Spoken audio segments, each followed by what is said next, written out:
Hey, welcome back. It's Jack. I think this video is going to be up for you guys on Friday. I'm recording it on Thursday, so I hope you guys have a great Super Bowl weekend. So, we're going to try to do something interesting and fun here today.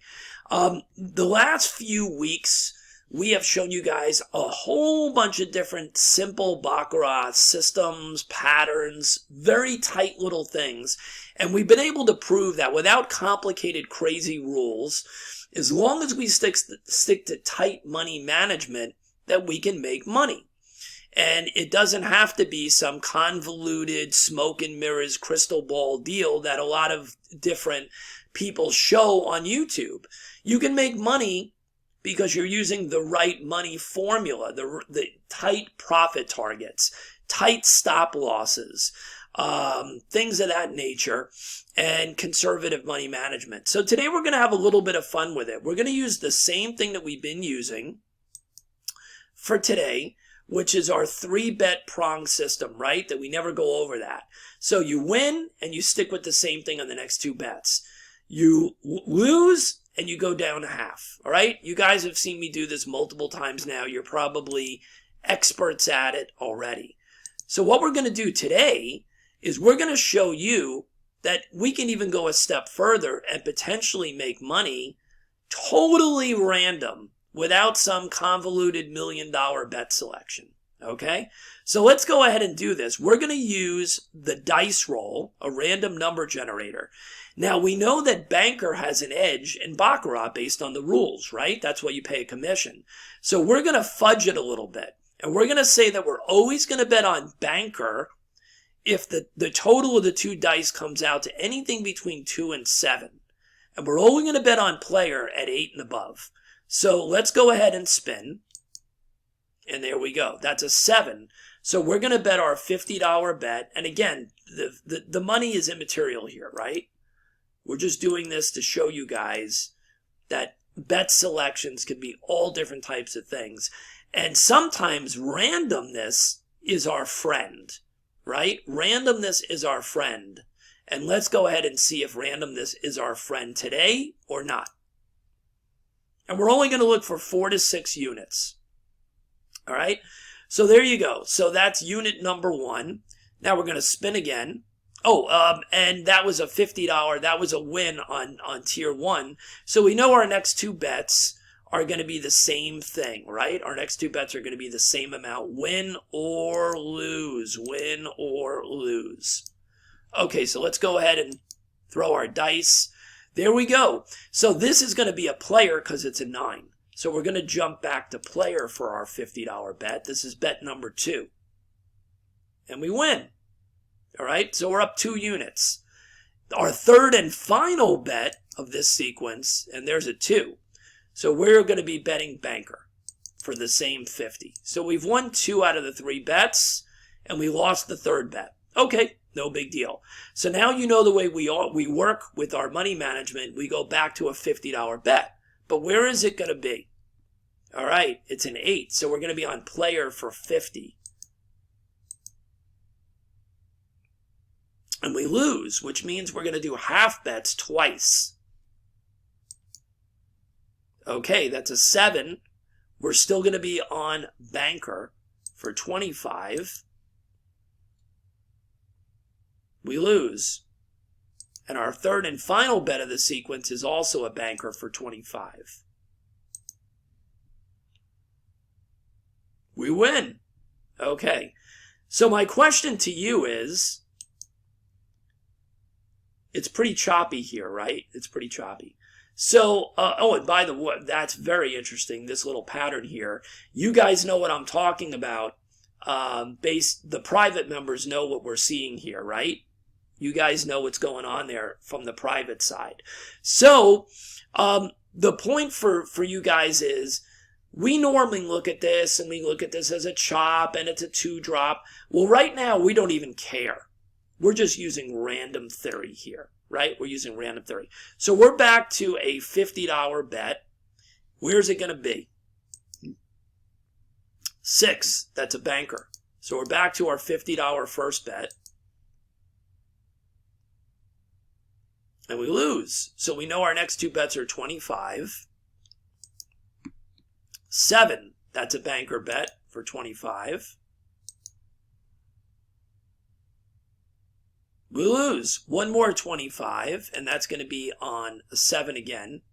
That's a banker bet. We lose. All right.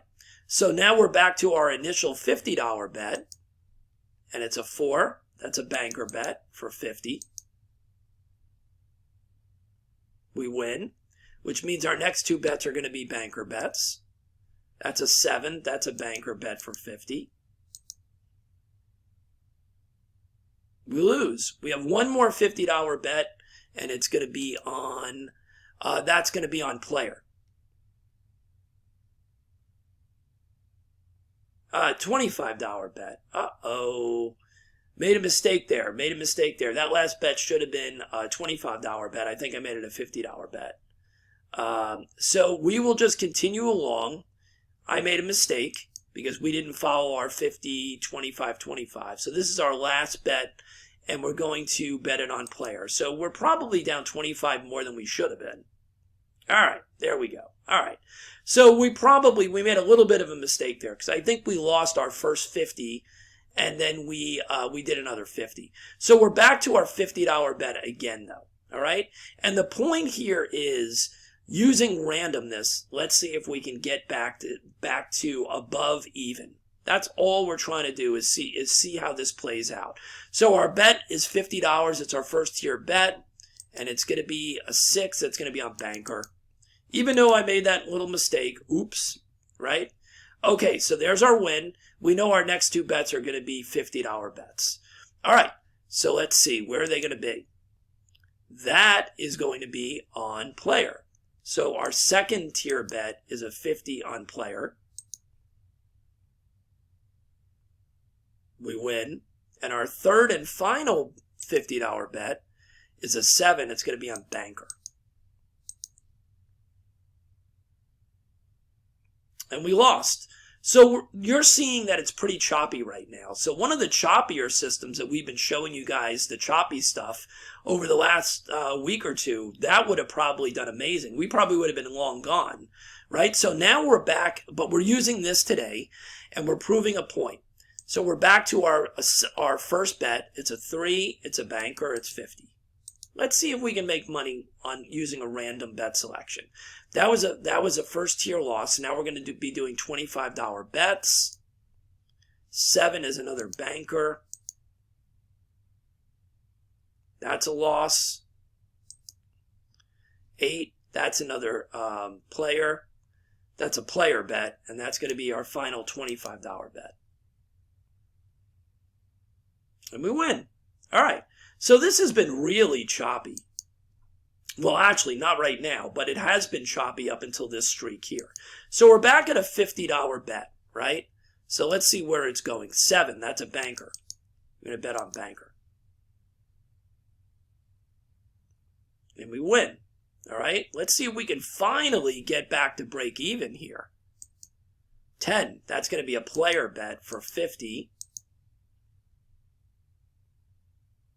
And we lose, and our final $50 bet is a 7 on banker. And we win. All right? Almost back to break even, but not quite there. So we're back to our initial $50 bet again. An 11, we know that's player. We lost, which means we're going to be betting 25 on player. We lost another 25 on banker because it's a 6. And we win. So this has been really, really choppy, right? But because of our money management, we were never down more than really close to $100, right? Yeah, actually, a little more than 100, maybe 120. I don't know. But do you understand that even choppiness like this, you know, 2 giant streaks after a choppy board here, we really our money management kept us in the game, and we're still in the game.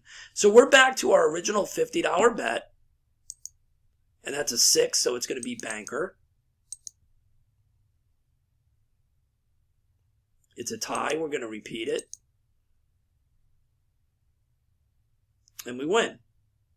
All right, let's see if that's our $50 bet, and we won. So we're going to do the next two are at 50. That's a 5. It's going to be another banker bet at 50, our total bet, and we win. And guess what? We're back to a little bit over break even. And our next bet is our last final full bet of 50, and it's going to be on player. It's a tie. We're going to repeat it. And we lose. Okay. So we're back to our total, our number one bet, our $50 bet. It's going to be on banker. We win, which means we're going to do two more $50 bets. 7, that's another banker bet. We lose. One more $50 bet. 7, another banker bet. And we lose. So that was pretty bad, right? That was pretty bad. Let's see what it looks like. Oh boy, look at this. 2 big streaks, and then we finally chopped up here. This has been a wacky shoe, right? Wow. This has been a completely wacky shoe. All of our chop betting stuff would have been phenomenal here. We probably would have been out. Using some of the bet selection we do, we would have been long gone here. But today we're playing random, right? So we're back at a $50 bet, and we're only down $100. So the point is, this is more of the importance. This is keeping us in the game when the bet selection isn't working, all right? And of course, the bet selection is really just a random roll of the dice today. So let's find out where we're going next. 10, player. It's a $50 first time bet. And we win. And that means our next 2 bets are 50. 6, it's another banker bet. We lose. One more $50 bet. And that's an 8, so we're on player.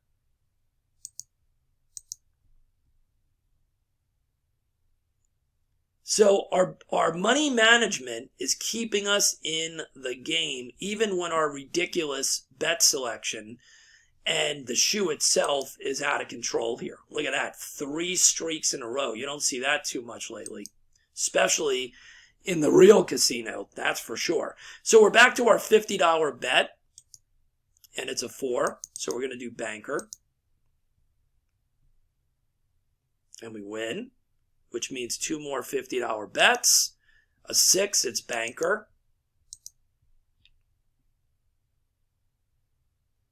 Oh my God, we won 2 in a row, and we're up 2 units now. We're up 1 unit because we're using a $50 unit. So we're up 1 unit now, right? So we are going to do, and now I cannot remember whether that was the first or the second. Oh boy. All right, so I screwed up there, but we'll pretend like that was the second. Oh no, we did back-to-back winners. Yeah, so this is the third and final one, I'm pretty sure. So let's see what happens. 7, it's going to be banker. So if I made a mistake there, that's fine. But I think that was the third. And there we go. So we are now up 2 units. Okay, 2 units. Now, let's talk about this for a minute. So if I was in this shoe, forget about what we're using for bet selection. And if this shoe went from this, and I was still in it for some ridiculous reason, and to this, I don't really think I would be wanting to be in this shoe much more. This is an insane shoe for me. Okay, maybe not for other people that are using streaks or whatever it may be. All right, this is not the type of shoe that I am enjoying. You've seen us going back and forth, and it's been tough, right? It's been tough. We're at hand 38. If this is me and I'm playing with legitimate size units, and we are playing with standard $50 unit, I probably would take these 2 units and wait for another shoe, to be honest with you. I want you guys to just see what I'm seeing. But today it doesn't matter. We're showcasing this randomness connected to the money management. So it doesn't really make any difference whatsoever. So we're back to our first bet. We'll just keep showing this for a few more minutes. So let's figure out where we're going. It's an 8. So we're going to be doing our $50 bet on player. and we win. All right, we're up 3 units basically, right? Minus the commissions. So now we know we're going to do 2 more $50 bets. There's an 8. We're staying on player. And we win. All right, look what's happened here. We're up 4 units. 4 units now. After all that nonsense, right, of the choppiness because of what we're doing, you know, because of it being random, the point here is our money management kept us in the game. Now, am I telling you that bet selection is ridiculous and doesn't mean anything? No. I'm showing you that you can win with the right money management. That's what you should be taking out of this video. Not that the dice are the holy grail. Okay? If I'm up 4 units after the up and down that we just saw, I think we were down as much as probably 125. I don't know. No more than 150, I don't think. But whatever it is, and we're playing $50 base bets, the reason that it worked is because of this. Okay? Because of this. You can use your own conservative money management. I'm not telling you this is the only way to play. But that's the point that I'm once again making. So there you go. There's your 4 units. Little more difficult to get there. You would have had plenty of bankroll because obviously if you're playing $50 base bets, you don't have a small bankroll, right? Even if you have a 15 unit bankroll, because you don't need a huge bankroll if you're playing our type of money management, right? You don't need 150 unit bankroll. Okay, because we're not doubling and doubling. So even if you had 15 unit bankroll, you would have been perfectly fine. All right? So whatever that is, here's your 4 units. Let's just do a few more with the dice because we're having fun. But I would have stopped here. Okay, I would have stopped here. So let's just see what happens. Let's just play the game a little bit. I think that was the 3rd one. Okay, I think that was the 3rd one. Let's do this, actually. Let's go ahead and see if we can start a new shoe. If I can click